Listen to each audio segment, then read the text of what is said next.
Hello, Mark Crossfield here. In my hands today, I've got my Nike VRS Tour Covert hitting up against the Cleveland Classic Extra Large. We're going to give these two drivers a hit.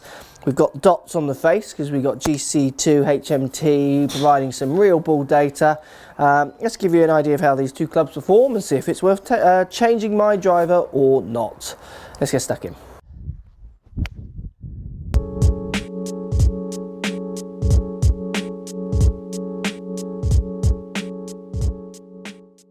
Right guys, my Nike VRS Tour Covert hitting up against the Cleveland Classic Extra Large. So the two drivers, the Covert looks slightly smaller head. Cleveland Classic has this real deep face. I think it's one of the deepest faces out there, legal deep face or whatever they call it, I think.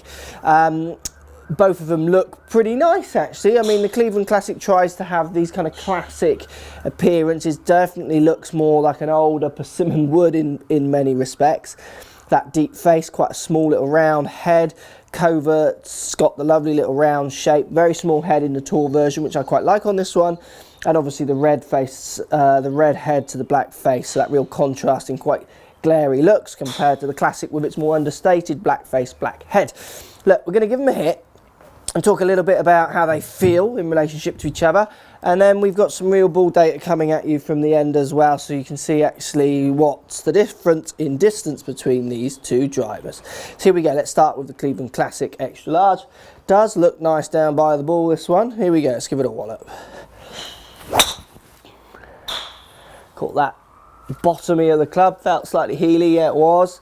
Still went and flew quite well considering where I hit that on the face.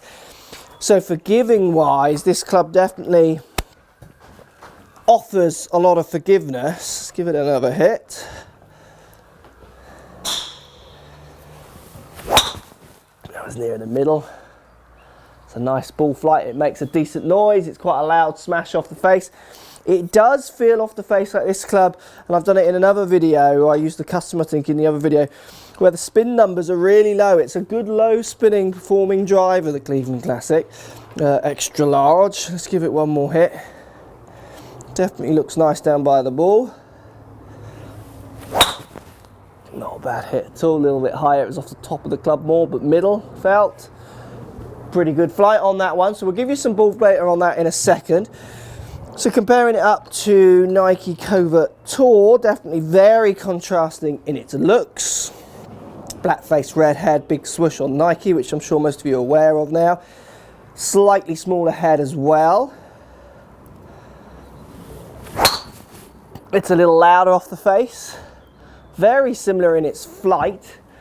The sound is different though. It does sound like a louder crack than the Classic Cleveland, and I think the Cleveland is really pulling on people who want that classic driver kind of look and feel, but with some user-friendly design to it as well. So let's give Covert another hit.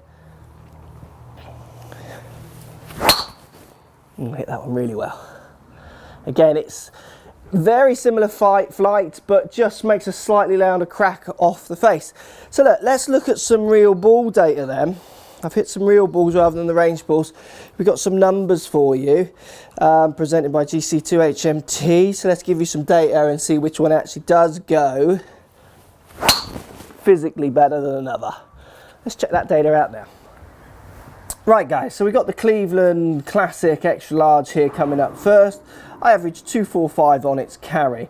Now when I took the Cleveland out to test it first, it was set down at 9 degrees. I have my Covert Tour set up at 10.5 degrees.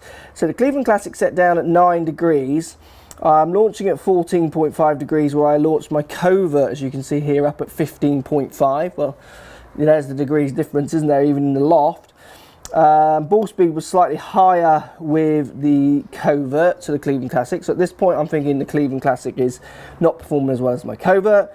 The spin was dramatically lower with the Cleveland, which you do feel and kind of see. If you want a low spinning driver, the Cleveland really does deliver those numbers. I mean, 1,956 average on the spin with the Cleveland Classic.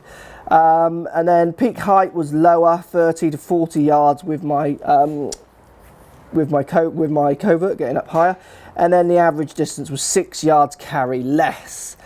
So then what I did is I cranked the loft up to 10.5. I got the lofts the same, which I should have done at the start.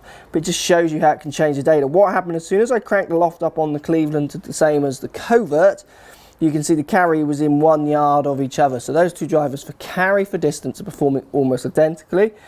Again, the Covert went slightly lower, so arguably the Covert could get a little bit, the Classic went lower, 33 peak yards where 40 peak yards with the Covert, so the Classic was lower, arguably a little bit more rollout possibly with that one.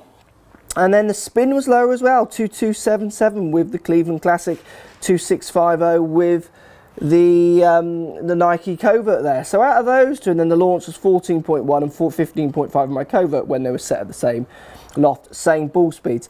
So out of those two, very similar on carry, arguably a little bit more rollout possibly on the Cleveland, so chasing down the fairway a little bit more. So you can see, I mean, Cleveland Classic there for me is what I reckon one of the most underrated drivers on the market. You know, I really enjoy my Covert, and I wouldn't change based on those numbers because carry is what I'm really after. That's the bit I'm controlling. I'm very happy with the numbers that the Covert delivers to me, and I'm very happy with the feel and the look. And you can't take away from the feel. That's as important as some of the data sometimes. But the Cleveland Classic is a very good performing driver, and how many of you are out there actually going in and going, have you got a Cleveland Classic to try? You know, it's Nike, it's TaylorMade, it's Titleist, you know, it's those bigger Ping, it's those bigger kind of brands that you're going for. But the Cleveland Classic there on those numbers, that is a very good performing driver, and arguably one of the most underrated drivers out there, I reckon, at the moment. Let me know what you think, guys. Post comments down below.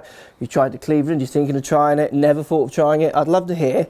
But based on that data there, it's a great performing club. I think I'm going to stick with my Covert still, though. I love my Covert. I love the look of it and the feel, and I do like the flight it gives me. But certainly a close contender there. Thanks for watching, guys, and we'll speak to you all soon. So if you like what's going on here, don't be afraid to subscribe to the channel. Also, thumbs up the video, post comments. Love to hear what you guys got to say. Let's keep it social. The more we talk, the more we share, the easier this game will get for everybody. So if you want to find me on Facebook here, you can find me on Facebook. If you want to tweet me, find me on Twitter here as well. Just follow the links, all in the description. Come and join the show. Get active, get involved, get playing some better golf. Thanks for watching.